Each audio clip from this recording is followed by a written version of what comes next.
Здраво на сите, добре дојдовте на уште еден подкаст на каналот Татунчо.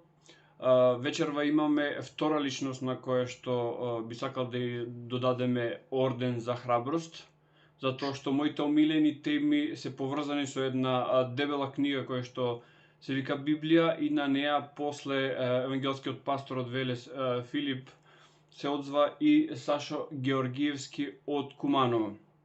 Сашо, добре дојде на каналот Татунчо. Добро ве најдов, фала на поканата.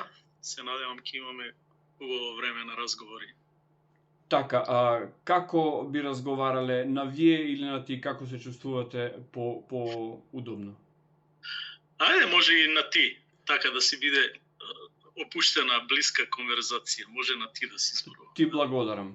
Јас сакам да напоменам дека на каналот Татунчо сакам сите гости да се чувствуваат пријатно и јас и ти може да не се согласиме за одредени теми, но јас ќе се залагам да твоето мислење и твоите ставови бидат искажани до крај и јас твоето мислење и твоите ставови ќе ги почитувам како такви. Едно мало представување за публиката на каналот Татунчо твое, освен тоа што си евангелски пастор, да те запознаеме малце повеќе. Па јас сум пастор на Евангелска црква во Куманово и воедно сум директор на едно теолошко училиште, Евангелско теолошки институт Куманово, скратено ЕТИК. И тоа е отприлика мои должности во моментов. Инаку по образование сум теолог, а имам и магистрирано, докторирано филозофија. Така што се занимавам со теми од теологијата, филозофијата, црковна историја и слични теми. Така, јас ветувам дека ќе има интригантни, па дури провокативни прашања, но сето тоа за да го разбереме подобро она што е напишано во Библијата. Ние во овој формат нема да можеме да поминеме целата Библија, но ќе загонетнеме некои интересни прашања. Јас не би се задржувал на она што значи апокривни текстови, значи ќе се сконцентрираме само на она што е канонски текст. Моето прво прашање се однесува на тоа дали Богот на Стариот Завет е истовремено и Отецот на Исус. Да, според нашето верување, христијанското верување, Бог е еден и нема друг Бог. И во процесот на откровението, Бог одлучил да интервенира во светот во даден историски момент, кога Христос се родил на земјата и станува представник Божи на земјата, што значи еден исти Бог е Бог во Стариот Завет, односно од самиот почеток и од создавањето. Тој е создателот на светот, тој го дава откровението на Стариот Завет, интервенира во историско време, испраќајќи го Исус Христос како полнота на неговата објава за човечкиот род, и тој е истиот Бог во Новиот Завет. Значи нема никакво несогласување тука во тие димензии на објавата. Тогаш би сакал едно мало толкување од твоја страна на она што го читам во моето омилено Евангелие, тоа е Евангелието според Јован, каде што се наоѓаме во глава 8, стихови... Ке ми даде простор и јас малку да... Така, стихови 3, значи Евангелие според Јован, глава 8, стихови од 38 до 45, каде што Малтен Исус ги обвинува евреите кои што се почитувачи на Мојсеевиот закон, односно на Стариот Завет, ги обвинува Јован 8, од каде? Значи глава 8, стих 38 па до 45. Добро. Во овие стихови јас читам дека Исус ги обвинува евреите дека се синови на ѓаволот. Односно дека нивниот татко е ѓаволот. Односно тие нели велат ние сме Аврамови чеда, а тој вели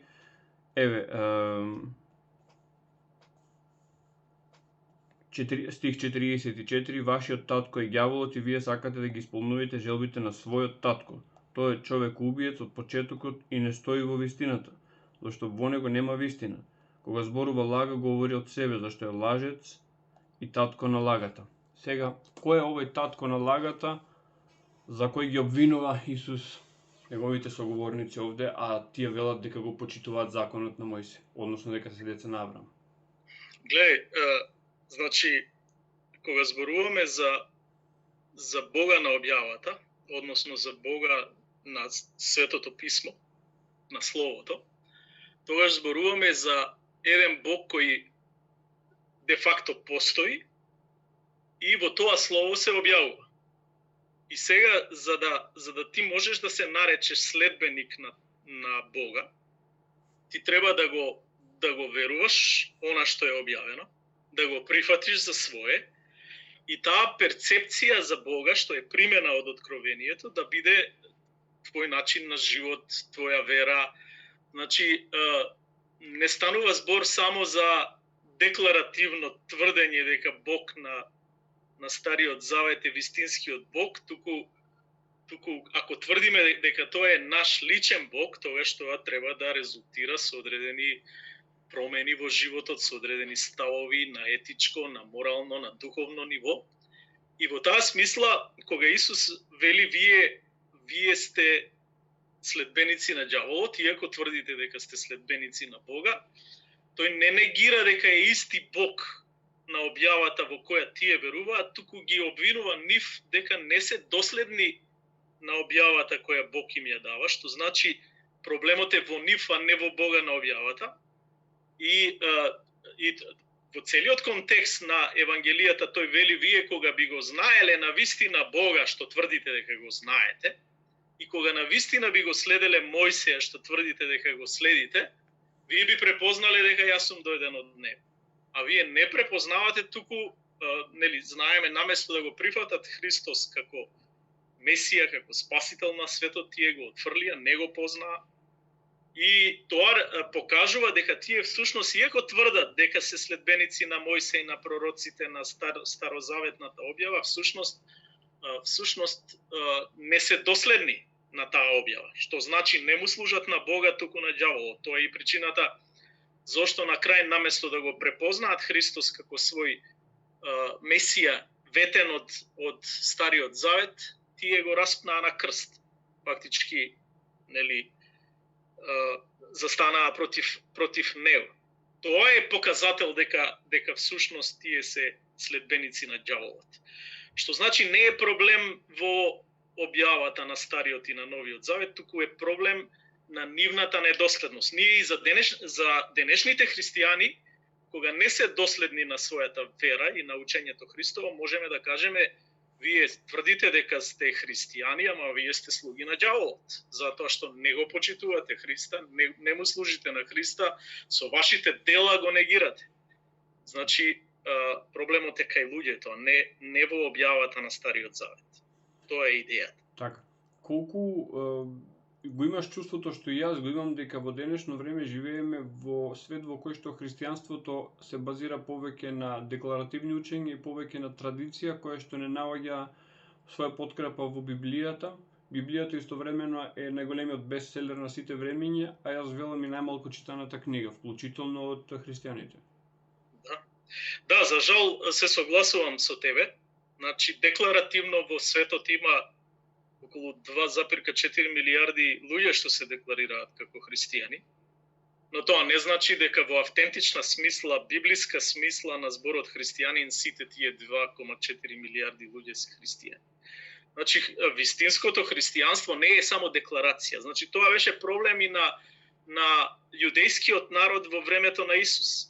Тие тврдеа дека се чеда Аврамови, дека го познаваат Бога, дека со генерации се избран народ од Бога, но всушност самите со своите постапки го негираа она што требаше да се, што го тврдеа. Фактички има недоследност во тврдењата. На исти начин, голем број христијани се декларираат како христијани, а како што кажа ти, најголем дел од нив никогаш не прочитале Библија, дури и да прочитале некои малку делови. Навистина е трагична состојбата, да кажеме, еве, во нашиот народ.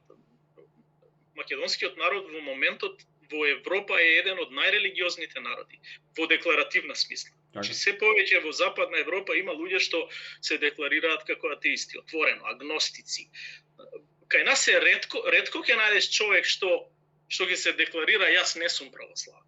Значи ќе каже јас сум си религиозен човек, јас сум си православен, мене верата ми значи многу, спремен е да оди во војна заради верата.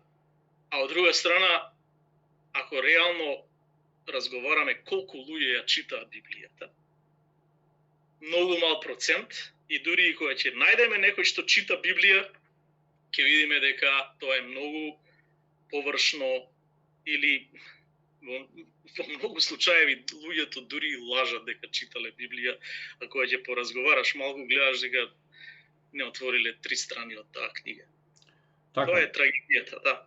А секако дека реалната христијанска вера подразбира патеност во Словото, студиозно проучување на Словото, редовна молитва, црквеност, се она, на крај крајeva и морални консеквенции на променет живот. Така. Каква е таа вера кога не донесува никаква промена кај нас, а ние, иако сме едно од најрелигиозните општества во Европа во моментов, вклучувајќи ги и албанците и другите муслимани, и турци, и роми, сите се декларираат како изразито религиозни луѓе, но тоа не се покажува на ниво на недостаток на корупција, на криминал, на секакви бламажи во нашето општество, што значи некој лаже, просто кажано, дека е верник и дека верата му е многу значајна, а всушност покажува со својот живот дека го негира Бога. Кога рече некој лаже, дали можеме да кажеме дека во истиот случај кога тој истата работа како што е во заповедите, сведочење лажно за себе си и за својата вера? За жал, често пати најверојатно најголемиот дел, не можам ја сега во психата на секој човек да влезам, ама најверојатно најголемиот дел од тие луѓе се лажат дури и самите себе. Несвесно зборуваат нешто што не посветуваат сериозно време на промислување за да имаат издржан муавет. Да кажеме, ти сега можеби не да не кажувам јас за тебе какви стојалишта имаш за верата, ама например се трудиш студиозно да ја проучуваш Библијата, размислуваш на тие прашања и она што ќе го кажеш како собствен став за тие прашања, барем е сериозно промислено и потрошено време за да јас тврдам дека сум ова или она. Така. Најчесто луѓето не трошат многу време, за жал, за важни суштински прашања. Тие декларативно изјавуваат се и се што без длабоко да промислат колку се тешки тие зборови, колку се вредни тие зборови, држат ли вода, не држат ли вода. Тоа е проблемот. На бесмислено тврдење на флоскули, на празни муавети. Тоа е поголемиот проблем. Отколку што навистина некој свесно лаже. Јас сум убеден дека Библијата како корпус од книги е еден од најфасцинантните текстови кои што човештвото го има и затоа сум секогаш се навраќам на неа затоа што секогаш нуди слоеви и слоеви на значење. Особено да речеме првите 5 книги за мене се фасцинантни затоа што со многу малку текст кажуваат многу. И тука не можам да не бидам импресиониран од тоа што е напишано. Например, мене ме фасцинира фактот дека ние имаме еден добар дел од Библијата кој што се нарекува Стар Завет, кој што можеме да кажеме дека е за последиците од така наречениот првобитен грев на Адам и Ева. Додека самиот процес на создавање на светот и доаѓањето до тој првобитен грев се неколку странички. Да почнеме со неколку прашања за да ги заинтригираме и гледачите. Дали можеме потврдно да кажеме дека е Бог семоќен, дека е сеприсутен, дека е севишен, дека е сезнаен, дека е премудар и дека, например, дека гледа се и дека се наоѓа, не знам, на врвот на се, дали е на небото, дали е на земјата или е на секаде. Први нови вака малку абстрактни прашања да пробаме да одговориме. Да, во секој случај нема Библијата не е книга по систематска теологија, за систематски да дава дефиниции за Бог. Ама импликативно ние читаме во Библијата и врз основа на целата содржина на Библијата доаѓаме до заклучок да извлечеме некои атрибути на Бога, некои карактеристики на Бога, меѓу кои ти ги покри еден дел од сите тие атрибути кои што се зададени на Бога. И секако дека е важно да ние сватиме кој е Бог, каков е Бог, со кого си имаме работа. Так. Тоа е, значи, теологијата е, нели, теос и логос, комбинација на зборови е учење или наука за Бог. Учење за Бог. Значи, една од суштините на проучувањето на Библијата е да осознаеме кој е Бог и потоа да дознаеме кои сме ние во однос на Него и што е нашата задача во однос на Него како наш Создател. И во секој случај тие атрибути, сваќање на тие атрибути Божи е многу важно. И не разбрав дали ме прашуваш дали Бог е таму или и овде или може и тоа дали се присутен, Аха. Во секој случај христијанската теологија тврди дека Бог е сегде присутен. Значи тоа е едно од неговите карактеристики, на се присутен и сегде присутен. И во таа смисла во теологијата има два термини. Тоа е многу важно за христијанската перцепција на Бог, два стручни теолошки термини кои го опишуваат Бога како трансцендентен и иманентен. Трансцендентен значи дека ја надминува творбата, значи тој е над целото создание и е на некој начин и сам за себе.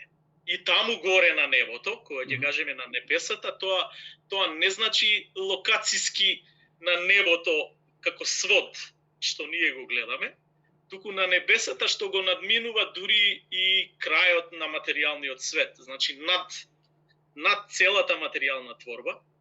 И во таа смисла, кога ќе кажеме трансцендентен, тој е над творбата и поголемо творбата, не само што го создал универзумот, туку и го одржува. И во таа карактеристика на трансцендентност исто се опишува неговата самодоволност, дека тој сам за себе си е вреден и е доволен за да постои. Од друга страна, многу важна карактеристика на Бога е неговата иманентност, што значи присутност. Овде присутност. Значи трансцендентност е таму горе, а иманентност е овде долу присутен. И Бог не е само трансцендентен, во таа смисла да го придвижил светот. Знаеш, оние филозофски концепти на деизам, Аристотел имал слични концепти на Бога кој го придвижил светот и на некој начин деистите веруваат дека ги создал механизмите, законите на постоењето, го создал светот и на некој начин веќе не се занимава со светот, го препуштил на природните закони сам по себе да си постои. Во таква смисла не би имало смисла да му се молиме на таков Бог кој не е заинтересиран за овој свет. Но христијанскиот Бог, многу важна карактеристика е неговата иманентност, неговата присутност во овој свет и тој е заинтригиран за нашите судбини, тој сака да интервенира, иако е создател на универзумот, на ова бесконечно небо над нас и на сите звезди и системи небески, сепак тој се занимава и со малиот човек. И тоа е фасцинантно за христијанскиот Бог. Неговата иманентност оди до рамки да тој во нашата приватна соба, во тајност кога му се молиме, не слуша и реагира, интервенира на нашите молитви.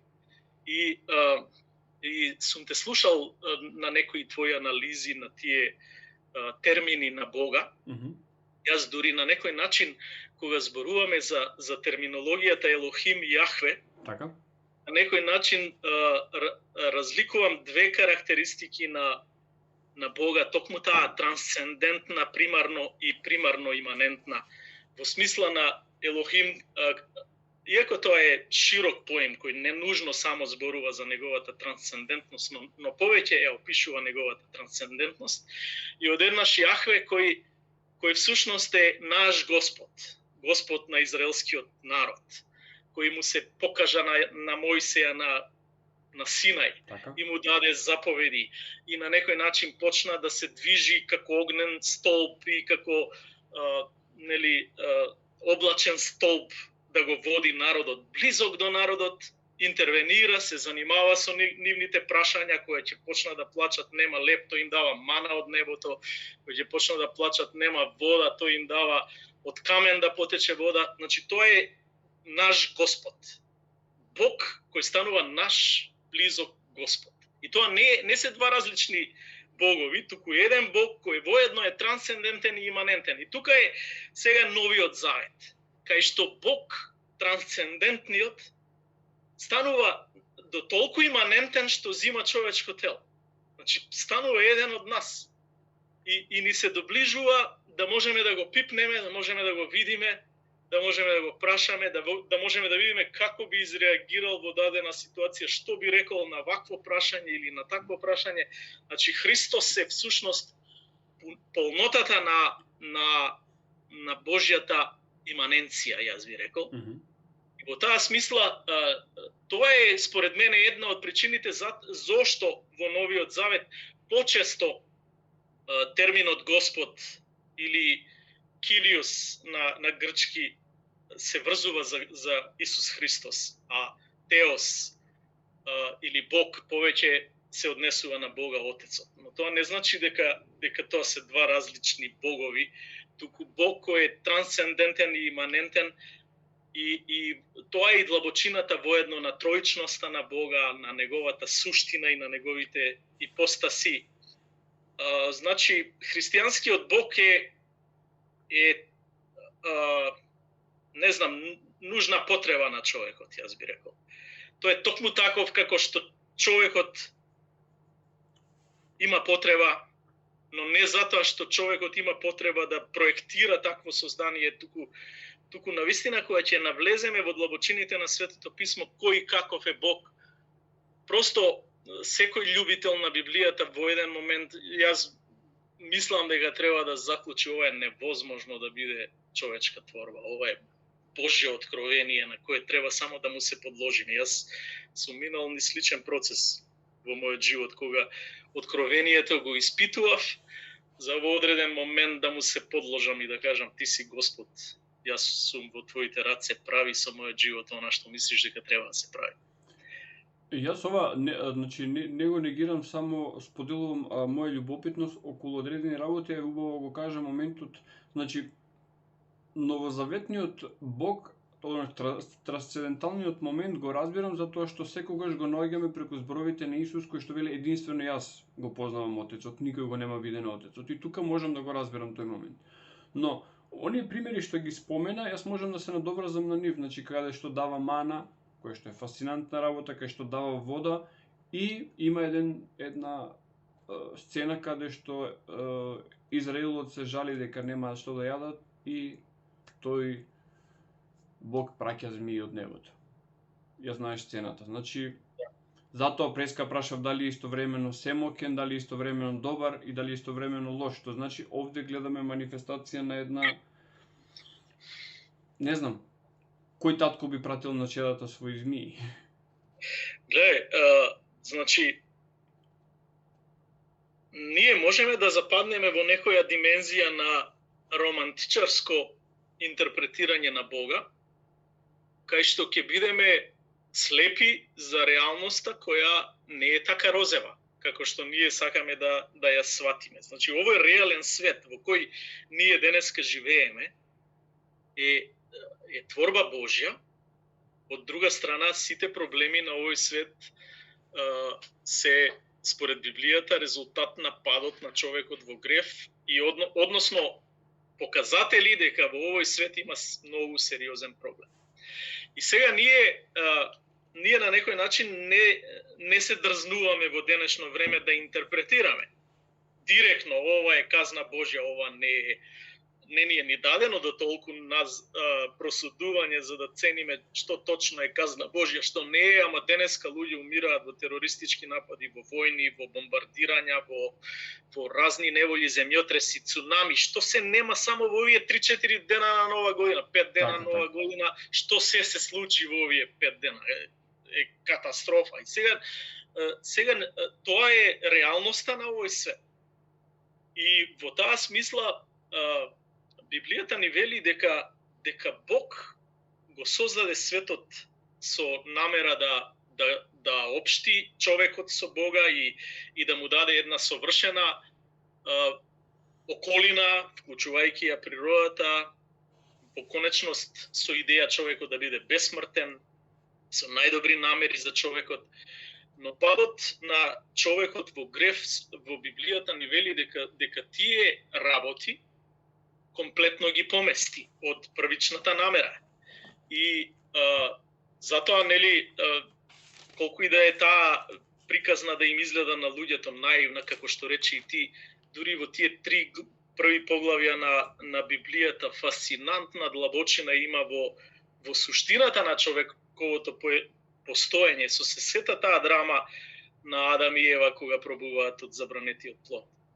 Но всушност, кога пробуваат од дрвото на познавањето на доброто и на злото, фактички на некој начин тие живеат во добар свет, а искушението им е да спознаат друга димензија на постоењето, а тоа е злото. И тие се дрзнуваат да пробаат од злото, но на тој начин тие влегуваат на некој начин на бојното поле помеѓу родот на змијата, нели, сатаната, како првиот отпадник од Бога и сите демони што отпаднале со него, и човекот фактички се става на бојната линија. И неминовно тука се случуваат катастрофи. Значи, проклетствата си доаѓаат по своја цена. Уште Каин и Авел, Каин го уби Авела, браќата се истепаа меѓу себе, што покажува дека во светот навистина навлезе големо зло.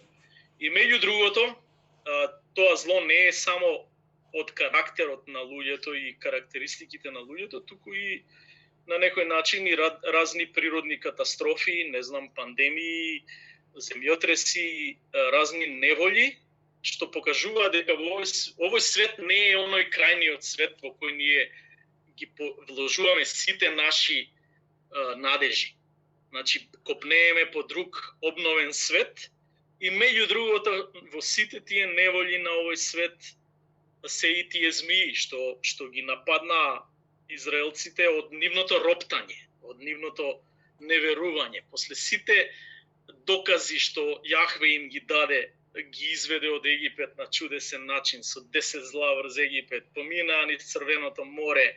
Дури и ние кога ги читаме тие текстови, си викаме, како можете сега после се пак ви текнало, не ми е доволно мана, сагам нешто месо да јадеме. И пак роптаат, и се жалат пред Мојсей, хулат на Господа. Некои викаат, подобро ни беше во Египет, таму барем имавме лук и прас да јадеме, и овде нема ништо во пустината. И тој карактер на непопустливост, на инает, во таа смисла не само на Израел, на целиот човечки род кој ропта против Бога и се нешто не е задоволен од него, покажува дека Господ не сака човештво во бунт против него. Тоа е и драмата со Вавилонската кула. Човештвото кое се обедини против Бога и си кажа ние на себе сме си доволни. Значи, нашиот Создател не интересира. На тој начин Господ го заштитува сопствениот интегритет, го заштитува светот како што сака да го оформи, го заштитува родот свој и народот што сака да го подигне, да живее во една совршена хармонија едни со други и со Бога. И неминовно неволите се знак на интервенција во паднатиот свет. И на тој начин Јас ги гледам и тие неволји во Библијата, кај што категорично и јасно вели Господ им прати змии и ги убија, но да не се лажеме, голем број од неволјите, ние можеме да кажеме дека сатаната е одговорен во крајна линија за сето зло што постои во овој свет, но факт е дека на крај крајева Господ нешто и дозволува во неговата суверена волја, затоа што дури ни демоните не можат да прават ништо без негова дозвола. Едноставно светот е во паднато трагична состојба и Господ и преку неволите сака да не освести, сака да не разбуди, сака да ни каже: дечки, многу сте успиени вие со вашите илузии за светот. Многу романтично размислувате. Знаеш, во 19 век, кога науката напредувала и филозофијата напредувала, просветителството, голем дел од интелектуалците во Европа мислеле дека готово нас Господ не ни треба. И ние сами можеме да си го изорганизираме светот како што сакаме. Нели Ниче во тој контекст прогласи и декларативно Бог е мртов, не ни е потребен веќе. Ние сами можеме да си изорганизираме и подобар свет. Нашиот копнеше над човекот, а не некакви божји принципи на управување. И во таков еден занес на човечкиот род, дека ние сме многу паметни, нас верата не ни треба, ни Господ не ни треба, ни никакви морални начела на верата, што се случува? Имаш Прва светска војна, имаш Втора светска војна, имаш Холокауст, имаш катастрофи, значи 20-тиот век станува најкрвав век во историјата. Ама од друга страна сето тоа покажува: чекајте луѓе, кај отидовте? Кај се дрзнавте против Творецот? Како можете да забегате до таа мерка? Неверието, антибожјата управа на човештвото резултира со последици. И тоа се повторува. За жал, тој циклус, поготово кога на луѓето ќе им стане поарно, запаѓаат во некакви илузии на самодоволност на човечкиот род. Тоа е, меѓу другото, еден од проблемите на современиот Запад. Премногу добро живеат, премногу добра економска состојба, се им е изорганизирано и на крај заклучуваат: на нас Бог воопшто и не ни го треба. И живееме, не знам, мирен живот, имаме се што ни треба, патуваме, имаме добро здравство, имаме гаранција дека ќе живееме до некаде 90 години, затоа што веќе нашите здравствени системи се одлични. И на крај безумникот рече во срцето свое: нема Бог. Тоа е тоа. Кога едно општество или поединец ќе дојде до такво, откровение на безумство, да каже безумникот во срцето свое: нема Бог, тогаш едноставно животот ќе му покаже дека е во заблуда. И поскоро или подоцна нешто ќе се случи кога ќе свати дека нема контрола над процесите. Човештвото е, поготово човекот, индивидуалец, ние сме таква прашинка во Вселената, таква минорна точка во историска, временска и во просторна смисла, да е комплетно безумство да си кажеме ние имаме некаква контрола над процесите и од нас нешто зависи. И тоа во секој случај е безумство. И за жал Господ, мислам дека мора да интервенира во безумното човештво, не со лоша намера. Јас сепак, колку тоа и да изгледа парадоксално, па дури и сурово, мислам дека често пати тие дисциплински мерки исто така се чин на милост, на освестување на народите, на освестување на поединецот, на едно време на рекапитулација.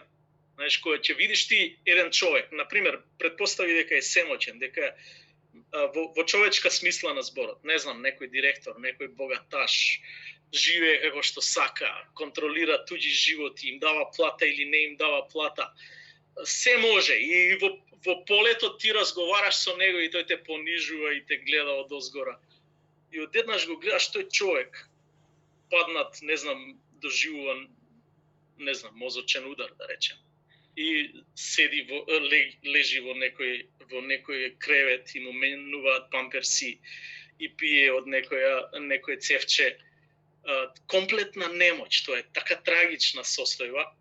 Ама дури и во тие димензии ние можеме да кажеме Господ дава шанси на луѓето да се преслуша, да каже чекај кој бев, кај бев, што направив. Освестувачки димензии има животот и сите удари на животот. Тие змии на крај крајава предизвикаа луѓето да се покајат. Добар дел, едни од нив беа казнети, ама добар дел од нив Мојсе им подигна бакарна змија на стап и кој ќе погледне таму да преживее. Што значи доаѓа до освестување, чекај, ние ако се свртиме против Бога, ние ќе изгинеме. Подобро да гледаме кон Бога. На крај крајава, дури во Новиот Завет, нели, таа слика на подигнатото дрво е како символ на крстот на кој Христос застана, да погледнеме во Христос за да се спасиме од нашата трагедија. Поврзано со природата на Бог, Сашо, мене оно што секогаш ми носи многу прашалници е антропоморфната и конкретната природа на старозаветниот Бог. Значи, едно битие кое што оди на две нози и како да има само две очи не може да го види Адам кога се крие. После јадењето од дрвото на спознанието на доброто и на злото. Друга една работа, множината некако чудно се наметнува секаде, значи иако ја толкувавме или пред малку, во третото поглавје од првата книга Мојсиева и рече Господ Бог: ете, Адам стана како еден од нас, знаејќи што е добро и што зло, но сега да не ја испружи раката своја, да не земе од дрвото на животот и да вкуси па да живее вечно. Значи, овие се малку збунувачки работи. Друга една работа што е исто збунувачка е Едемската градина во која што ги става, нели, Адам и Ева, која што не е опишана како едно место, нели, како што обично се замислува, со палми, со рекички, со не знам што, туку се опишува конкретен географски простор, кој што можеме да го лоцираме таму некаде во Месопотамија, и карактеристиките на тоа место е дека има квалитетно злато, квалитетни скапоцени камења и слични работи кои што јас не гледам никаква духовна вредност во нив, а ете се ставени како важни.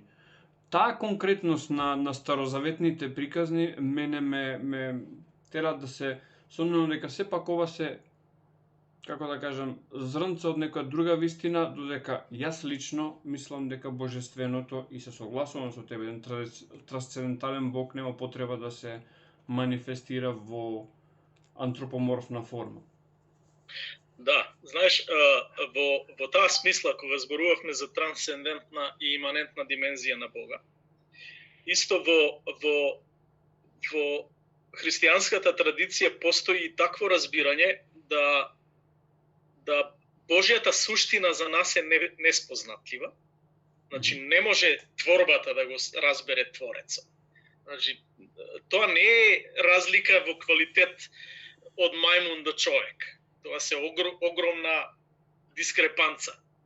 Иако во библиска смисла и од мајмун до човек има огромен скок, кој не е така наивен како што науката сака да направи еден малтене човекот е животно кое што е малку поразвиено од животните, од другите животни. Библијата сепак зборува за еден драстичен скок токму заради разумот, токму заради духот на човекот кој е способен да комуницира со Бога, заради овие муавети што јас и ти денеска можеме да ги правиме.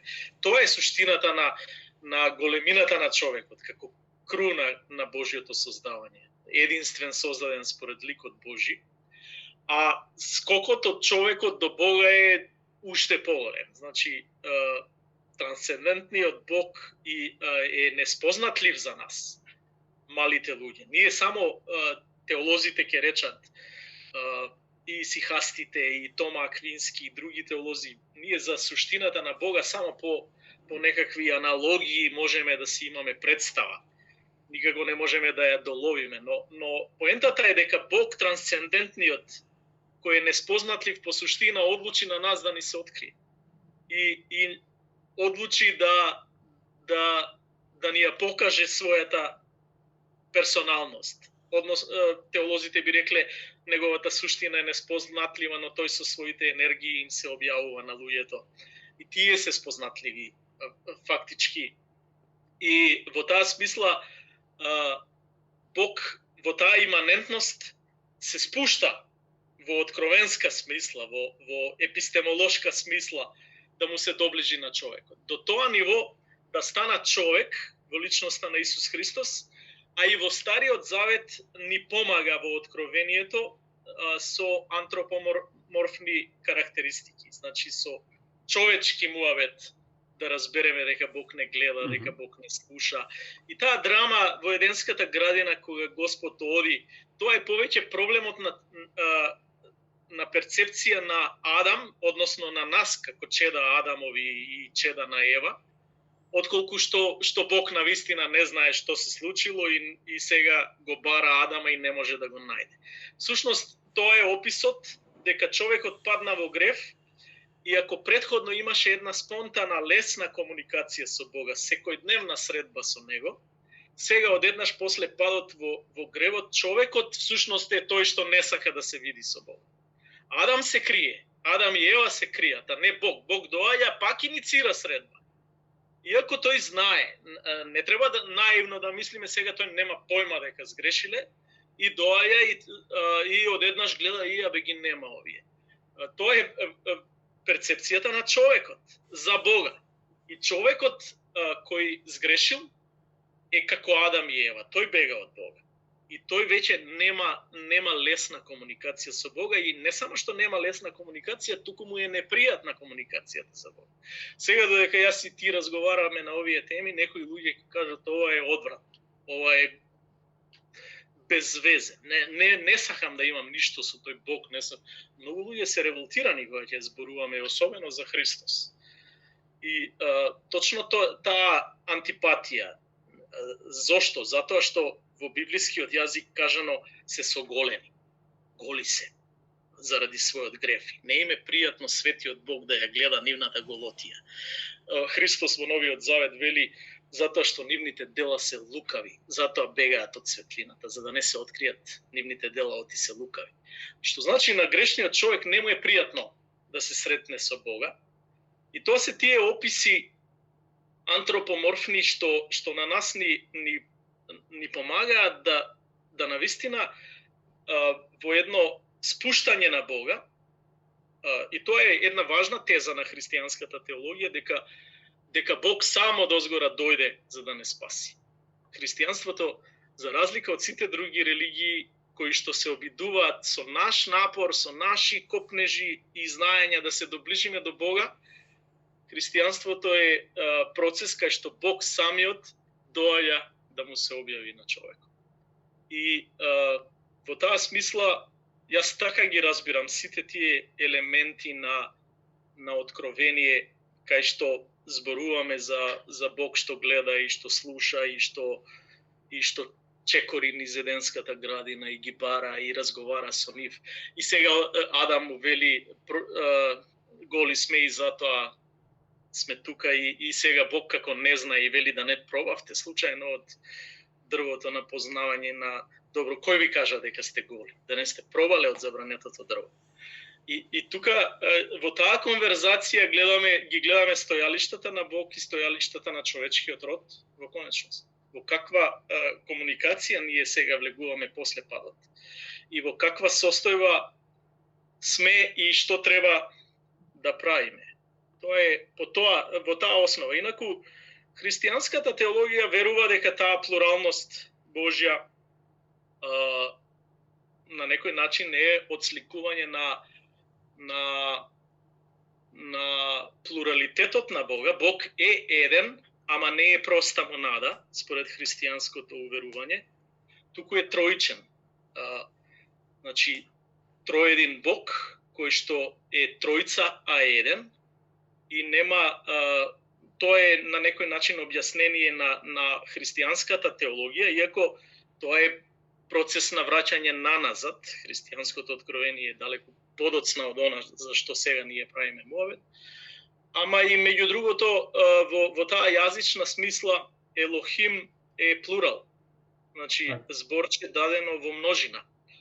И иако се однесува на еден Бог, самата наставка им е всушност од множина. И во таа смисла гледаме тие разговори како во плурал Господ се советува да создадеме човек според нашиот лик, по наше обличје. Ама во секој случај нема судир помеѓу во крајната теолошка смисла на тоа дека Бог е едена троица, во таа димензија за која сега зборувавме, на Бога кој е трансцендентен и иманентен, на Бога кој по суштина е неспознатлив, а кој се објавува во своите енергии, на Бога кој е непојмлив за човечкиот ум, а сепак во едни антропоморфни карактеристики му се објавува на човекот. Знаеш што, ако Бог е толку прост за ја и ти толку лесно да го сватиме, тоа најверојатно не е Бог. Тоа е некоја наша креација. Сепак би требало да се очекува дека работите се малку посложени од она што еден обичен човек може да го размисли и да го смисли. Така што сите тие некои феномени на христијанската вера се предизвик за нас. Еден црковен отец од раната црква Тертулијан вели: верувам зашто е абсурдно, не затоа што е без везе, туку токму затоа што некои работи не можам да ги сватам. Како е можно Бог, трансцендентен создателот на небото и земјата, да стане човек? Па не само да стане човек, да се роди како бебе, па не само да се роди како бебе, туку да мора на првите денови од својот живот да бега во Египет за да спаси жива глава од, мислам, неговите родители да го водат за да преживее убиство на бебиња. Па не само тоа, туку и цел живот да го прогонуваат, да го исмеваат, и на крај да го распнат на крст. И тоа се е абсурдно. Затоа, да кажеме, муслиманите се соблазнуваат како може Син Божи да заврши на крст. Ама токму тие, да кажеме, абсурди, под наводници, на христијанството, односно непојмливи нешта, се најголемата сила на христијанството. Токму тие откровенија се и Павле вели крстот е, нели, безумство за грците, за филозофите, скандал или соблазна за евреите. Но тоа е сила Божја за спасение на секој што верува. Во тоа е клучот, во тоа е главниот елемент на објавата Божја. Еден голем теолог, Молтман, од поново време вели токму затоа што Бог умира на крст, тоа е нешто што мене најмногу ме привлече да поверувам во Христа.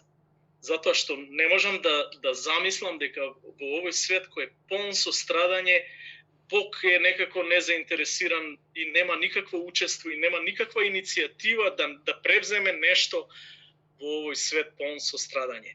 Токму тоа е силата на христијанството, што Бог самиот зема тело и поднесе најголема болка на крст и најголем срам за да го понесе бремето, товарот на гревот на човечкиот род врз себе.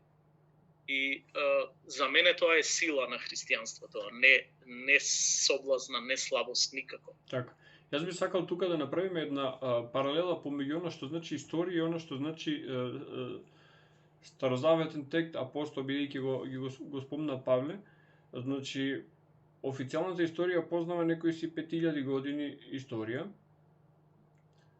Значи, од времето после неолитот, значи тоа горе-долу се поклопува и со она што е напишано во Стариот Завет од потопот па наваму. Значи, предпотопните цивилизации, овде ги имаме, нели, кај предпотопните патриарси, но она што мене ме фасцинира е како тоа цивилизациите по целата планета се развивале. Например, во американскиот континент, без наше знаење, без знаење на европските народи, во далечните азијски земји, во Африка и така натаму, додека во старозаветниот текст гледаме како од, нели, едно првично создавање имаме стеснување. Значи ги имаме потомците на Адам и Ева. После ги имаме потомството на Ное. Го имаме Евер, кој што е прататко на сите евреи. Го имаме Сим, кој што е прататко на сите семити. Подоцна доаѓаме до Аврам и доаѓаме преку Аврам, преку неговите синови, односно конкретно преку Исак, доаѓаме до Јаков и преку Јаков доаѓаме, или преку 12 синови на Јаков, доаѓаме до Јуда и доаѓаме токму преку Јуда и преку тој Јудино колено дојдеме до Исус. Доаѓаме во Евангелието кој што, конкретно во Евангелието по Матеј, кој што вели моето учење не е за оние што не се синови на Израелот. И после тоа доаѓа Павле кој што тоа стеснување го шири.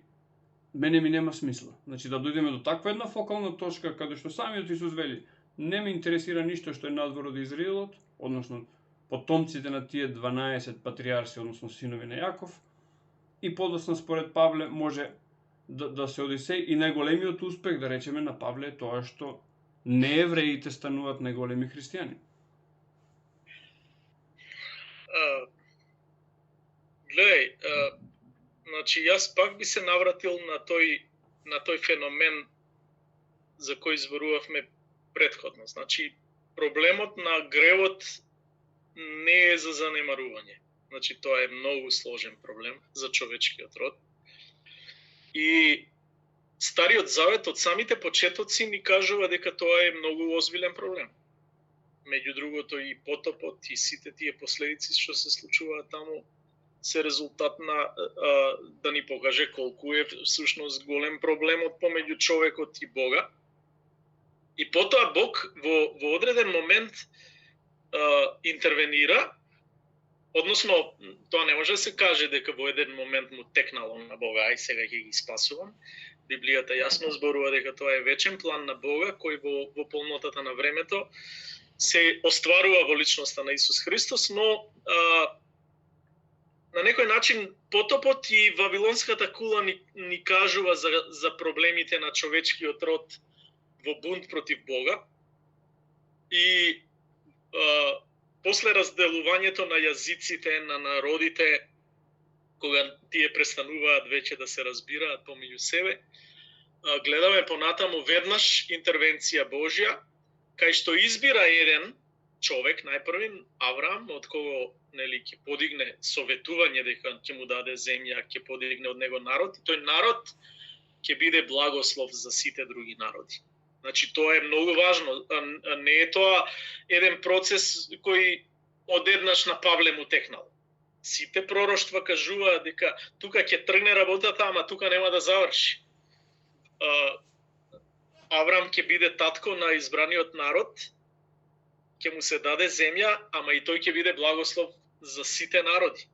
И почнува процесот со таква идеја, дека од Авраам преку Исак, преку Јаков ќе се формира еден народ кој ќе биде избран Божи народ во Стариот Завет, и од тој народ преку племето Јудино, па потоа Давидовата лоза, нели Давид е од племето Јудино и тој е царот, па од Давид како цар ќе произлезе царската лоза на Месијата, и конечно во полнотата на времето, како што вели во Новиот Завет апостол Павле конкретно, кога се исполни времето, тогаш Христос дојде на земјата, во јудејско семејство на девица Марија, и се раѓа.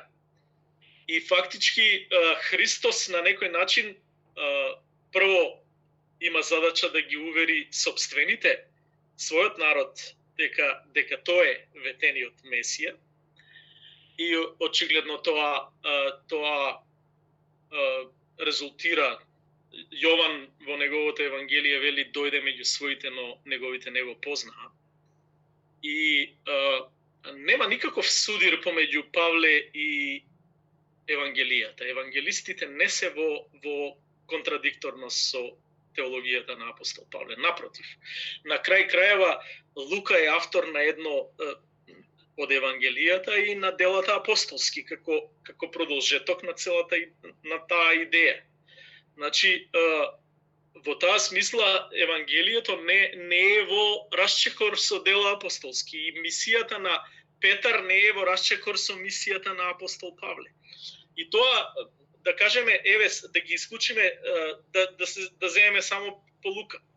Тој зборува за Исус кој доаѓа да го спаси народот свој, ама во иста смисла и во Евангелијата, во сите 4 Евангелија гледаме дека на некој начин Исус вметнува елементи, не знам, исцелува, да кажеме, спремен е да влезе во домот на римскиот стотник, исцелува негов слуга, помага и на безбожни народи, на таа хананка, иако диалогот е малку нели така делува непријатен за жената хананејка што бара помош за ќерката. Ама има назнаки дека тој е спремен да им помогне и на самарјаните и на паганите, и тоа се назнаки на Христос кој проповеда, и откровението води од Христос кој проповеда кон Христос кој ќе биде проповедан. А за сето тоа да се исполни мора целиот план на спасението да се доврши, а тоа секако клучниот, кулминацијата на неговото спасоносно дело е крстот и воскресението. Додека тоа не се доврши како драма, делото не е довршено. И затоа кога Христос веќе воскресна, последните страници на Евангелијата и во Матеј, и во Марко, и во другите Евангелија, нели, одете по целиот свет и проповедете го Евангелието на секое создание. Одете, научете ги сите народи на ова што сум ви заповедал. Крштевајте ги во името на Отецот, Синот и Светиот Дух. Значи, Христос ги праќа своите ученици да го проповедаат Евангелието на сите народи. И во таа смисла христијанството станува спасоносно дело за целиот човечки род. Во Христос, кој умре и воскресна, всушност се случува благословот ветен уште на Аврама. Дека преку тој народ ќе дојде благослов за сите народи на светот. Всушност, тоа не е во Аврама, туку во Христа, кој произлезе. Затоа и Евангелието по Матеј започнува така, дека тој беше син Аврамов и син Давидов. Тоа е многу важно, во таа смисла на историски континуитет на спасоносното дело. Ама Матеј завршува со зборовите: одете по светот, проповедајте го Евангелието, крштевајте ги луѓето, учете ги се што сум ви заповедал, јас сум со вас до свршетокот на светот. И таа драма, Лука продолжува потоа со дела апостолски, кај што вели Христос пред своето вознесение на небото, во воскреснато тело, вели: чекајте, ќе ви го испратам Светиот Дух, кој ќе слезе на вас, ќе примете сила и ќе ми бидете сведоци во Ерусалим, Јудеја и Самарија до крајот на светот. Значи, Христос ги праќа до крајот на светот. И тоа е многу важно. И потоа и кај Петар, тие почнува црквата во Ерусалим, но потоа се шири низ цела Јудеја и потоа оди во Самарија, а самаријаните нели се омразен народ со јудејците. Но потоа Петар, уште пред Павле, оди во домот на Корнелиј, кој беше римски стотник, паганин, кој му се молел на Бога, и Господ го испраќа специјално Петар да оди во домот на Корнелиј, и целиот негов дом поверува. И не само што поверува, туку во делата апостолски пишува, додека Петар им проповедаше, слезе Светиот Дух врз нив и тие почнаа да зборуваат на јазици, исто како апостолите на Педесетница, кога Духот Свети слезе врз нив. И Петар вели: ако Духот ги крсти како што нас не крсти, кој сум јас да им забранам да бидат крстени во вода? И тука започнува мисијата меѓу паганите. Потоа тоа продолжува во Антиохија, надвор од границите на Јудеја и Самарија, и од тука, од Антиохиската црква, која веќе е, така да речеме, интернационална црква, се испратени Павле и Варнава во мисија. И тие дури првим одеа по синагоги, ако приметиме, нели, одат по градовите, ама првим одат во синагога, првим проповедаат на евреите. И кога ќе ги отфрлат, одат им проповедаат на паганите, и паганите се поотворени отколку јудејците, што е парадокс. Ама пак Павле во Римјаните вели, објаснува дека Бог намерно им става на некој начин покривало на очите на јудејците за другите народи да прогледаат. Така што има континуитет кој нема застој и нема контрадикторност. Не постои никаква контрадикторност помеѓу Павле и Матеј, Павле и Лука, Павле и Јован, или Павле и Јаков, или било кој новозаветен апостол со старозаветните пророци. Просто сторијата е со еден текст, со една цел, и тоа на вистина на сите страници на Библијата чесен читател може да примети дека апсолутно е неточно дека Павле го измислил интернационалниот карактер на христијанството. Тоа не држи вода едноставно. Павле е важна алка во таа драма и секако најголем апостол меѓу иноверците во тоа време, ама не е он креатор на таа идеја. Напротив, тој во полнота ја исполнува идејата на Христос. На крај крајова, Христос е тој кој му се јави на пат за Дамаск и него го испрача да им проповеда и на незнабожците. Јас имам една мала аналогија, а тоа е дека на почетокот го имаме Христос и апостолите, подоцна го имаме, односно Исус и апостолите, подоцна ги имаме Петар и Павле пред се, за да векови подоцна, кога христијанството станува легална, а подоцна единствена религија во Римското царство, го имаме Константин. И јас сега гледам тука една аналогија, затоа што ние ликот на Јосиф, кој што се уште сум збунет како црквата го третира, дали како татко на Исус или како фигура која што мора да стои тука во контекстот, затоа што самото Евангелие спомнува и браќа на Исус. Така што веројатно се браќа од Јосиф и Марија. Предпоставката е моја. Ги спомнува браќата, спомнува и сестри кои што не ги спомнува по име, додека браќата се спомнати по име сега. Мислам Јаков дека беше еден од непознатите браќа на Исус, и го имаме ликот на Константин, подоцна кој што го легализира христијанството во империјата. И јас имам чувство дека Константин подоцна се нуди во христијанската традиција како светец по урнекот на Исус, затоа што светци се Константин и неговата мајка Елена, како што христијанската традиција дава внимание, значи фокусот е на Исус и на Марија, додека Јосиф е тука некаде како нужна фигура во сликите за раѓањето Исусово, но мене лично ми е нејасна улогата на Јосиф, дали е вистински татко или е тука само фигура која што ние треба да ја имаме како фолклор. Да, гледај, јас потекнувам како евангелска црква од протестантска традиција и протестантите веруваат дека всушност Марија го родила Исус како девица. Таа била само верена за Јосиф. Во тоа време и денеска би требало да биде така. Средба на двајца млади луѓе не подразбирала да имаат сексуални односи пред брак. И тие биле на некој начин заветени еден за друг во таа фаза. И Марија била се уште девица, верена за Јосиф, ама се уште не мажена. И немала се уште, така и опишува Евангелието, дека се уште немала никакви контакти со својот вереник. И во тој момент се случува зачнувањето нејзино од Светиот Дух, затоа и таа драма Јосиф намери да ја остави, па тајно да ја остави, дали да ја посрами јавно, и ангел му се јавува и му кажува дека тоа е зачнато од Светиот Дух, не треба да ја остава Марија, дека нема никаква прељуба, дека тоа е чудо Божјо. И во таа смисла Марија е зачната и раѓа син кој е зачнат од Бога преку Светиот Дух, затоа е Богочовек, по татко Бог, по мајка човек, и Марија го раѓа како девица.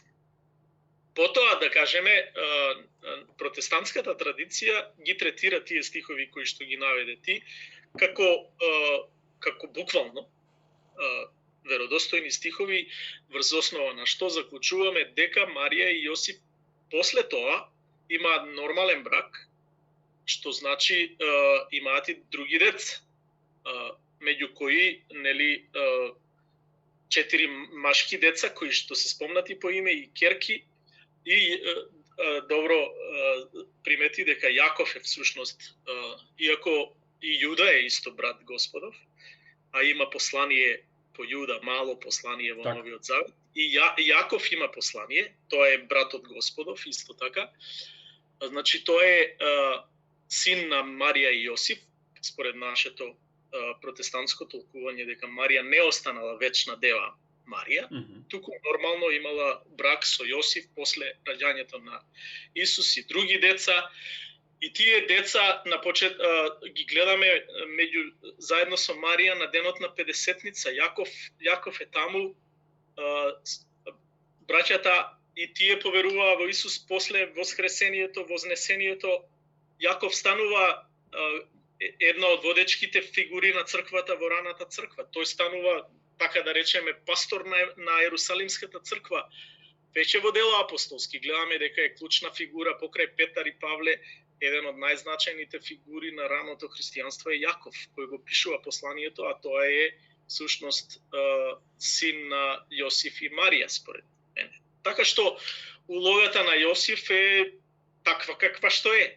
Ние можеме, секако дека има човекот огромни заслуги за сето тоа што се случило, на крај крајва не ја остави Марија, беше со неја кога се пораѓаше, му го спаси животот на Исус кога избегаа во Египет заедно со Марија и нормално како дрводелец имал функција на негов старател, на татко по како не по биолошка основа, ама како на татко старател. Што секако не е неважно или не е споредно. Морам да признам дека едно вакво толкување ретко може да се слушне и мислам дека е ретко искрено вакво едно толкување, затоа што, како што кажав, самото Евангелие го наведува.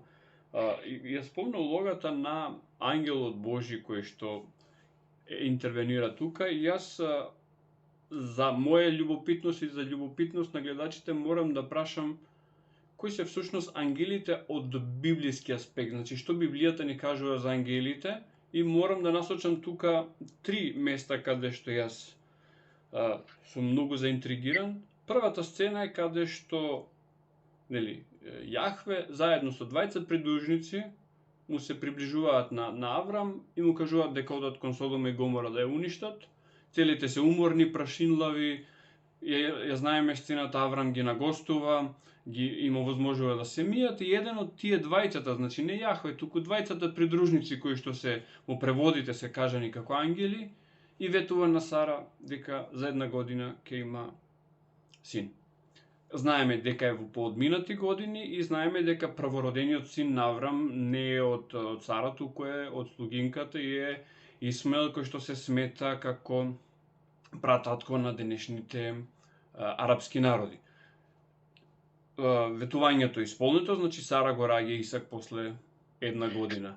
Истата таква сцена се појавува повторно во Евангелие по Јован, каде што ангел, овој пат именуван по име, Гаврил, се јавува на мајката на Јован Крстител, исто жена во поодминати години, вели, ќе родиш син, ќе го наречеш Јован, се случува тоа и истиот тој лик, истиот тој архангел Гаврил се јавува и на Марија.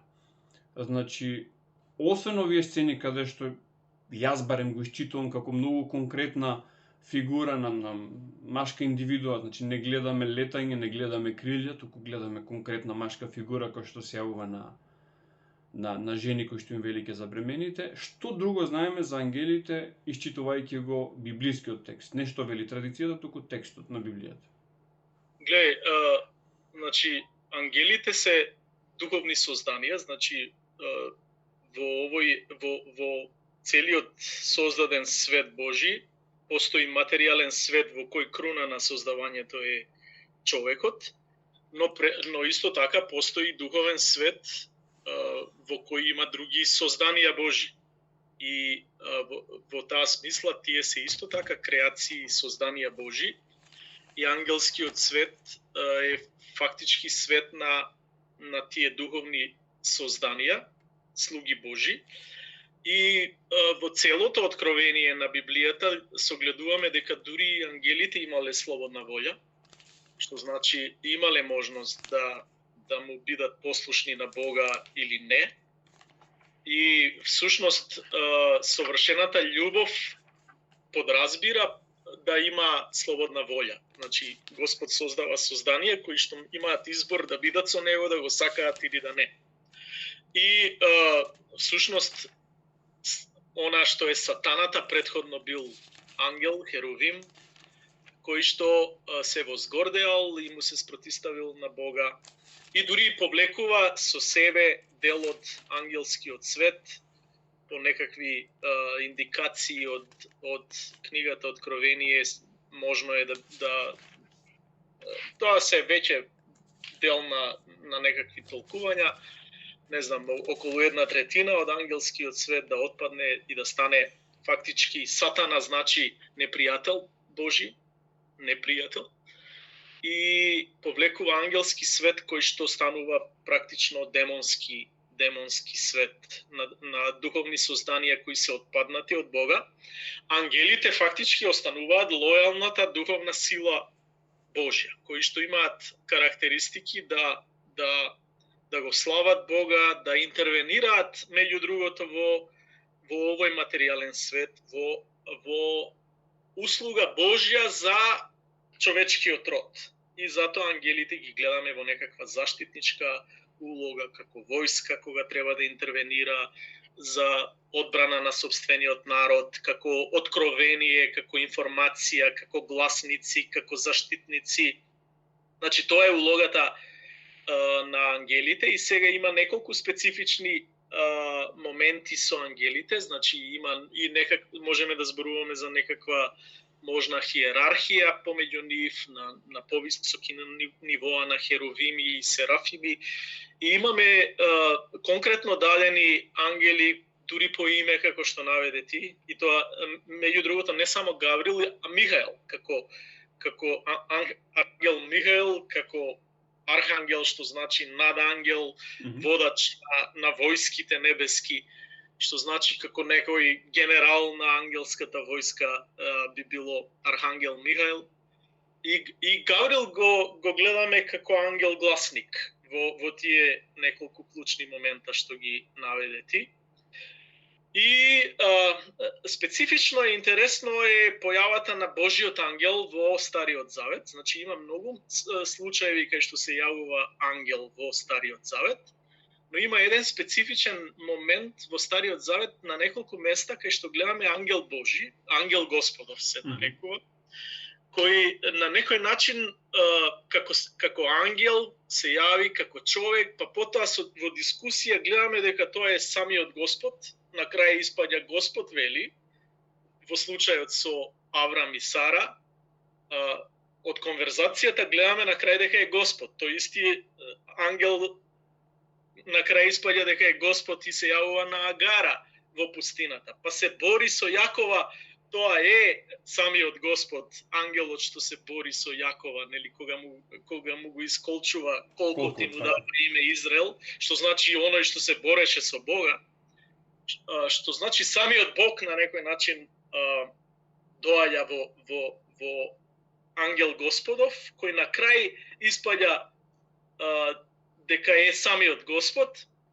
И неколку такви моменти во Стариот Завет, например, овие Седрах, Мисах и Авденаго подоцна во вавилонско робство се фрлени во огнена печка и преживуваат, и царот гледа во печката и гледа четврто лице таму на некој што има лик како Синот Божи. Христијаните во главном се согласуваат дека Христос е всушност Синот Божи, кој што е втора ипостас или второ лице на Светото Тројство, со карактеристика да биде роден, да биде испратен од Отецот и на некој начин има некакви иницијативи на интервенција во овој свет пред да се инкарнира, пред Божич, да кажеме, во старозаветно доба, може да толкуваме дека таа појава на ангел Господов во такви конкретни моменти кога ќе видиме дека всушност станува збор за самиот Господ, дека всушност е Синот Божи кој што интервенира, се инкарнира, ама привремено, а конечното и целосното негово очовечување се случува на Божиш, нели, тогаш кога Марија зачна и роди син. Така што тоа се генерално некакви краток опис на тој ангелски свет. И не знам друго што би... Така, јас имам уште неколку, го спомна Божик, јаде сега директно ќе те прашам за тоа 25 декември. Јас секогаш кога ќе дојде Божик, се обидувам упорно на сите оние кои што велат ние си го славиме на 7, ние си го славиме на 7. Се обидувам првин да објаснам на сите луѓе дека 7 јануари по јулијанскиот календар е 25 декември и дека целата разлика помеѓу двата календари е астрономска и дека нема врска со религија. Но, како е дојдено до 25 декември, кога единствено во Евангелието по Лука го имаме моментот на раѓањето, ни Матеј, ни Марко, ани Јован не зборуваат за тоа. Два кратки стиха во кои што само гледаме дека тоа се случило во времето кога имало пастири кои што ги паселе своите стада. Ако пастирите ги ваделе своите стада, некако логично е дека на полјаните има трева, што значи никако не може да е декември. Од каде е дојдено до 25 декември? Да, гледај, во право си да кажеме, Евангелието по Марко воопшто не зборува за тој настан на раѓање Христово. Веднаш оди во моменти со Јован Крстител, крштавањето на Исус и започнувањето на неговата месијанска служба на земјата. Јован во неговото Евангелие не опишува идилични приказни за раѓањето на Исус, туку оди во таа теолошка димензија да опише дека Словото, Логосот, кој вечно бил со Бога и самиот е Бог и преку кој настанал светот, станал тело и се настанил помеѓу нас, значи ја опишува теолошката димензија на тоа. Матеј и Лука опишуваат малку подетално за раѓањето на Исус Христос и во секој случај во еврејската традиција нема обседнато со описи од таков тип. Ни еден лик во Библијата, не само Исус, туку било кој друг, нема опис кога е роден, во кој месец, значи некакви такви дискусии за раѓање и смрт како прецизни датуми за да евентуално ние сега нешто прославуваме. И по таа логика, по таа еврејска традиција, исто така раѓањето на Исус не е обременето со прецизно давање на датум. И ние имаме индикации на историско време кога е роден, нели таму пишува во времето кога Август беше император на Рим и други цареви во регионот кај што е нели Израел, за да се назначи историскиот период, но немаме прецизен датум на неговото раѓање и јас во таа смисла мислам дека и не треба да се оптеретуваме со нешто што Библијата не зборува категорично. Сепак, кога христијанството се шири помеѓу паганите, на грците, на римјаните, нели им е важно на некој начин такви работи, кога е некој роден, празнувања и на некој начин се раѓа идеја да Христовото раѓање, Христовото воскресение се прослави. И Христовото воскресение и самите знаеме дека не е прецизен календарски датум, туку варира во однос на позицијата на сонцето и на месечината, полната месечина и на рамнодневицата и така натаму. Значи не станува збор за прецизни календарски датуми, туку за некој начин избор на назначување на тој важен момент на неговото раѓање или на неговото воскресение. И јас повеќе мислам, сум на мислење дека 25 декември е всушност декларирачки донесена одлука од страна на црквата многу подоцна како да избран ден за назначување, односно за прославување на раѓањето Христово, а не за прецизен календарски датум. И таа разлика како се случува, нели, во времето кога тоа се донесува како одлука, е јулијански календар на сила. Јулијанскиот календар воведен официјално од Гај Јулиј Цезар, 46 паганин, да, римски император. Практично како декларативна одлука на царството дека од сега овој календар ќе биде на сила. И е соларен, што значи позициите на земјата и сонцето ги прати. И одлуката е дека календарот ќе има 365 дена и 6 часа. И во тој контекст, така како што е даден јулијанскиот календар, изберен е 25 декември, повеќе како една фаза на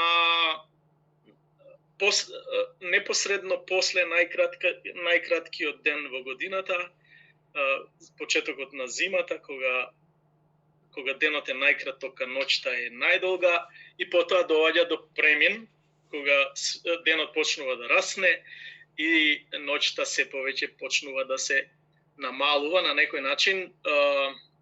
Во тој пагански свет, секако паганските религии се базирани на природата, на природните појави, на состојбите на годишните времења, на случувањата во животот, пред се поврзани со позицијата на сонцето, на месечината, на годишните времења, на посевите, на раѓањето, на жетвите и такви работи. И на некој начин може да се каже во повеќе култури во Римската империја тој момент е важен на премин на зголемување на денот и како некако символ на победата на светлината над темнината. И тука некаде е практично символична, јас би рекол, назнака дека Христос е всушност символ на победата на светлината над темнината или на христијанизацијата на незнабожечкиот пагански свет. И од тука произлегува 25 декември како датум, и во право си и 25 декември е датумот кој е назначен, и потоа 1500, мислам 82 подоцна, значи тоа е веќе скоро 16 века после Јулиј Цезар, астрономите доаѓаат до нови заклучоци дека денот е сепак за 11 минути односно годината е за 11 минути пократка од јулијанскиот календар, дека трае 365 дена и 5 часа и 49 минути, и затоа тие вишок 11 минути ќе ги надокнадиме со тоа што секои 100 години нема да се додаде престапен ден, нели, јулијанскиот календар ги расчистува тие 6 часа со тоа што секоја четврта година 4 пати 6 станува 24 и додава еден ден, 29 февруари. Папата Грегори 13 по убедување на астрономите и научниците на тоа време согледуваат дека сепак циклусот на годината е пократок за 11 минути, и тие 11 минути ги надокнадуваат со тоа што секоја 100-та година нема да се смета за престапна. Инаку би била престапна, затоа што е делива со 4, ама секоја 100-та нема да биде делива, а секоја 400-та ќе се смета за престапна. И така, најпрвим било 10 дена разлика, па во 1700 година станало 11, 1812, 1913 дена, сега 2000-та е скокната затоа што е делива со 400, и на тој начин се јавува таа разлика од 13 дена помеѓу грегоријанскиот и јулијанскиот календар. И по двата календар и датумот е 25 декември, само што според јулијанскиот календар тоа е 13 дена подоцна. Така. И јас сега морам да кажам една работа која што оди во прилог на твоето појавување тука на овој канал, затоа што ретко кој теолог од школата на да речеме на старото христијанство. Тука ги ставам старото римско христијанство во смисол, само да му кажеме на телефонот дека може да снима, окей. Значи, во смисол на онаа стара римска црква создадена од концилот од Никија. Јас тука не правам разлика помеѓу католицизам и православие, каде што многу повеќе важност се дава на традицијата и учењето на традицијата отколку на самата Библија. Дури во средниот век било забрането поседување, читање на Библијата и затоа традицијата има измислено едно чудо работи.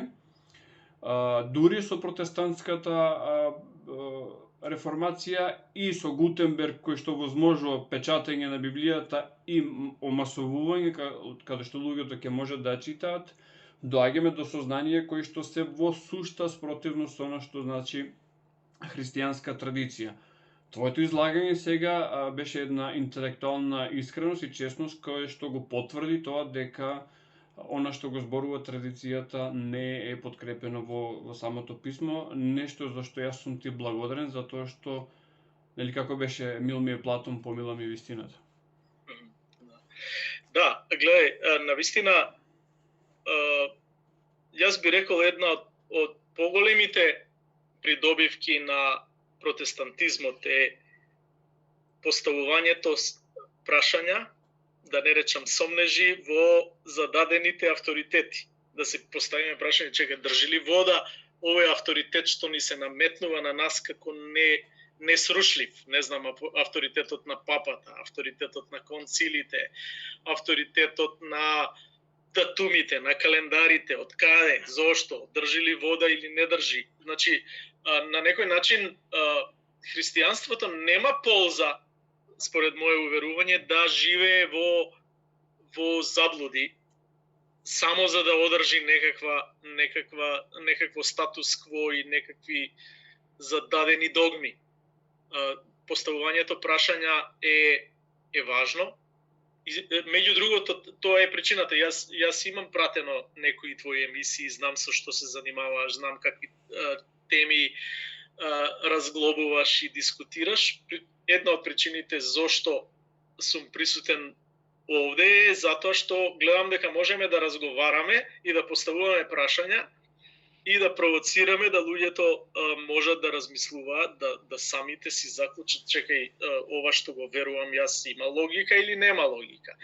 Од кај го знам, кој ми го наметна, држи ли вода, не држи ли вода, дали Библијата е за мене авторитет, зошто е, и ако е, зошто додавам некакви други авторитети од она што е зададено како авторитет. Сето тоа се многу важни работи за мене и човекот треба да биде слободно мислечко суштество и ништо не треба здраво за готово да прифаќа, туку да се држи до вистината, да има и доблест да каже погрешно мислев, сега гледам што било правилно и сега сакам правилно да верувам, да разбирам, просто да водиме диалог, да разглобаме тешки прашања, да поставуваме табу прашања, се со цел да дојдеме до вистината. Христос вели, ќе ја спознаете вистината, вистината ќе ве ослободи. Ние од вистината не треба да се плашиме. Така. Него напротив треба да ја посакуваме, да ја бараме, да ја најдеме, затоа што таа ќе не ослободи. Таа не ни е непријател. И црковните догми се во заблуда кога мислат дека вистината е опасност. Научната вистина, да речеме, или не знам каква вистина, вистината не може да ни биде опасност. Вистината мора да се објави и со вистината мора да се соочиме и за вистината да не ослободи. Сите имаме полза да веруваме во нешто што е вистина, а не во лаги и заблуди. Имам две последни провокативни прашања, а едното од тие е првата заповед од оние 10 кои што ги имаме во втората книга Мојсеева, значи од како се излезени веќе од Египет израелците, јас ќе ја прочитам од преводот што го имам од од МПЦ и малце ќе прокоментирам затоа што не сум баш сигурен дека е така како што е. Вели, јас сум Господ Бог твој кој ти изведе од земјата египетска, од домот на робството. Немој да имаш други богови освен мене, не прави за себе идол, ниту каква слика на она што е горе на небото, што е долу на земјата и што е во водата и под земјата. Сега, немој да им се клањаш, ниту да им служиш, ото јас сум Господ, Бог твој, и ова вели Бог ревнител, кој за гревовите на татковците ги кажнува децата до 3-тото и 4-тото колено, оние кои ме мразат. Што значи, Бог ревнител, јас овде ја имам на англиски книгата на кралот Джеймс, каде што е употребен зборот наместо ревнител пишува jealous. И јас знам дека jealous на англиски значи љубоморен. Значи, од оваа заповед, првата, каде што во сите оние преводи кај што во црковните книги, например, како што е едно православно календарче, овој дел е тргнат. Само немој да имаш други богови освен мене, немој да им се клањаш. Овој дел каде што е љубоморен и одмаздолюбив е тргнат. Што значи, ако некој свесно го тргнал, или го трга некаде и не сака да го чита автентично вака како што е во книгата, сака да се окрие нешто. Сега генерализирам. Што можеш да ни кажеш ти за овој Бог кој што е љубоморен и одмаздолюбив, односно се одмаздува на децата за гревовите на татковците? Гле, значи, тука веќе тоа се води како два први заповеда од 10-те, ова што го прочита ти како текст. Значи, што е суштината на тој текст е дека Господ во оригиналниот, нели, тоа е на хебрејски Јахве, што е фактички Бог на Израел. Така. И тој е оној што им се објави и таму има описен дел кој што го прочита ти. Кој е тој? Јас ве изведов од Египет, ве водев низ пустината, значи тој сум, што ме знаете. Во даден историски процес ви се открив преку одредени случувања, ве изведов од египетската земја, ве водам кон ветената земја. Тој сум, што треба да бидам ваш Бог и да немаш други богови освен мене. Тоа е заповед која што има спознаено дејство, ама и заповед која што забранува служење на други богови. И потоа опишува дека тоа е и во склад со моето разбирање на новозаветната објава, дека Бог се објавува како дух и вистина, според зборовите на Исус во Јован 4 глава. И вистинските поклоници на Бога ќе му се поклонуваат во дух и вистина, што значи Бог нема потреба од представи во материјална смисла, во кипови, во слики, во помагала, за да има некаква представа на кој ќе му се молиме или ќе му служиме. И секак, всушност, таа заповед ни кажува дека таквите појави на обожавање на одредени креации, било да се креирани во форма на небески созданија или на подземни или на земни, дека се всушност идоли. И последицата од тоа, се согласувам со тебе дека тој збор значи љубоморен Бог. Да, тоа е љубоморен Бог. Што е љубомора? Всушност, љубомора е составен дел на љубов. Односно, љубов која што не сака љубениот да го дели со друг. Како љубов помеѓу, маж и жена, да кажеме. И во песна на песните, која што е љубовна песна помеѓу двајца млади на едно место, ја вклучува љубомората како една карактеристика на опишување на автентична љубов. Значи, постои љубомора како патологија, да кажеме, тоа не е спорно, како негативна појава, но постои љубомора која што е сосема природна карактеристика на вистинска љубов. Никој што има жена што ја љуби, не сака да ја дели со друг. Тоа е идејата на љубомората. И во таа смисла Бог избира собствен народ што не сака да го дели со друг. Значи не сака да Израелот, и буквално во старозаветниот јазик тој термин се користи, прељубодејствува со други богови. Идолопоклонството е рамно на прељубодејство. И затоа Бог покажува таква карактеристика на љубоморност, кај што си го избира народот за себе и не сака да го дели со други богови. И во таа смисла им кажува дека тоа се темелите на односот помеѓу него и нив, и дека ако не бидат послушни кон тоа, ќе има последици. Меѓу другото, нашиот разговор на почетокот зборувавме дека составен елемент на овој паднат свет се сите тие, да кажеме, неволји и на кои не треба да зажмуриме, туку треба да се соочиме дека се реалност. И во таа смисла Господ најавува проклетство за непослушност. И тоа е така како што пишува, без да имаме потреба да го романтизираме или да го браниме Бога или не знам како. Бог се објавува и очекува од народот да пројави послушност на неговата објава. Сега има одредени, јас верувам дека Библијата минува низ едно во теологијата познато под поимот прогресивно откровение, што значи дека има прогрес во тоа откровение, дека Бог се повеќе и повеќе му се објавува на човекот до полнотата на неговата објава во личноста на Исус Христос. И дури и во Стариот Завет, во подоцна фаза на пророците, вели дека веќе нема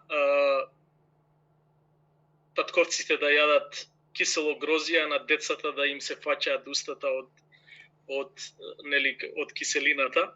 Сака да каже дека веќе нема децата да одговараат за гревовите на своите татковци, дека ќе има само лична одговорност на гревовите на поединецот за неговите постапки.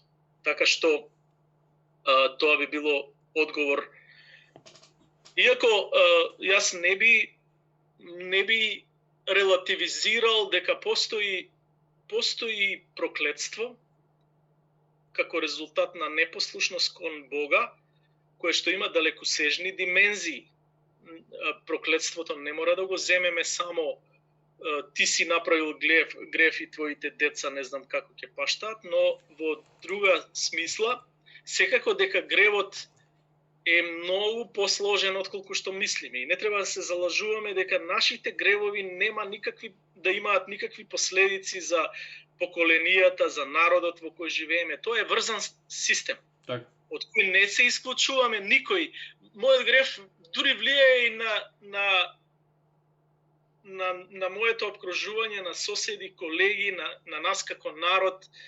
Сите ние со нашите постапки носиме благослов за овој народ или проклетство за овој народ.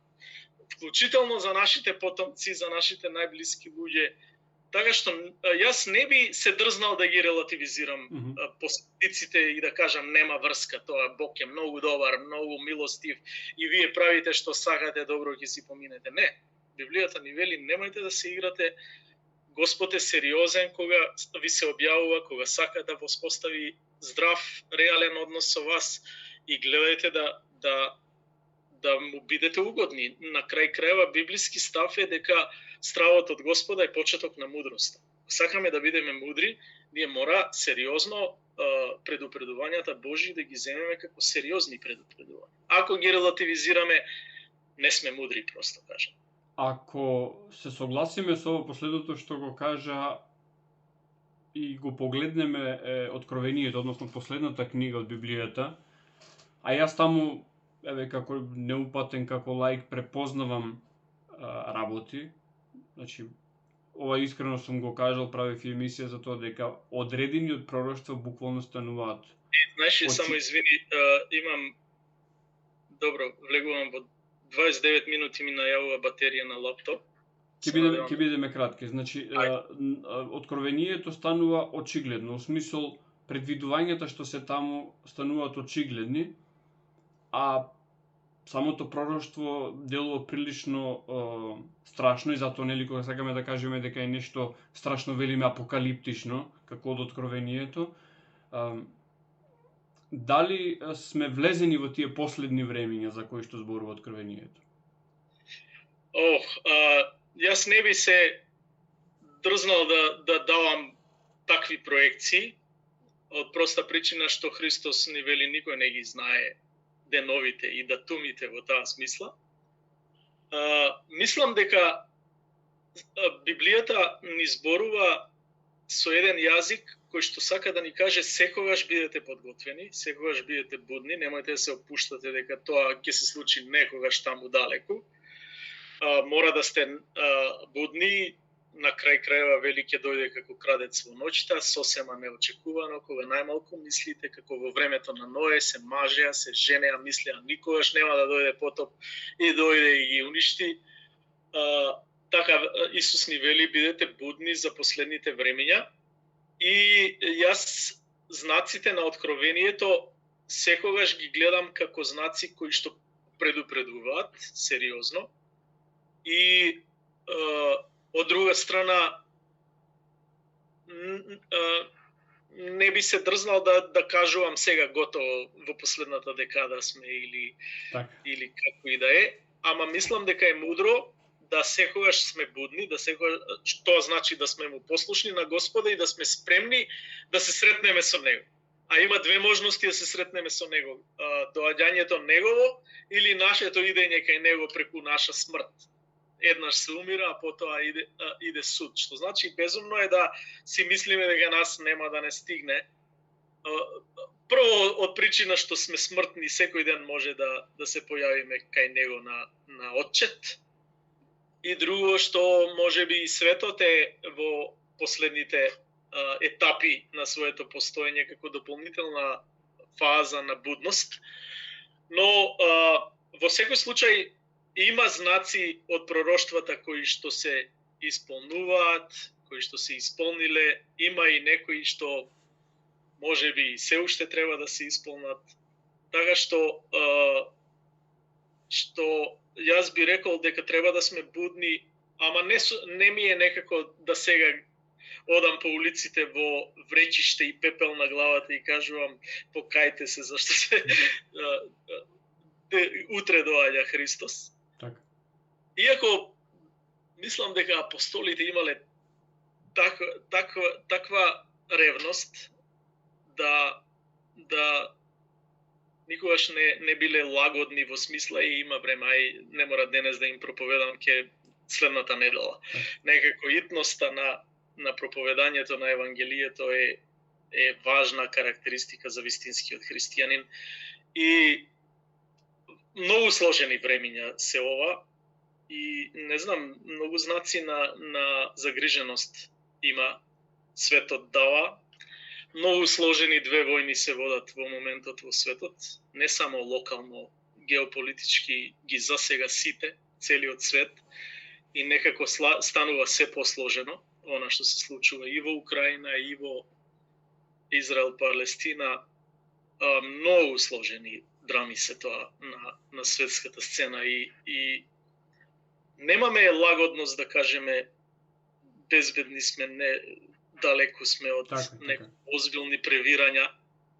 Така што мудриот христијанин е верен на Господа во се и ги чита знаците на времето внимателно, прати што се случува, чита во Библијата, прати дневни вести, анализира, размислува, се труди некако да ги разбере нештата и да делува адекватно на појавите. Така. Сашо, речи си 2 часа. Муабетот, јас ти благодарам за ова гостување.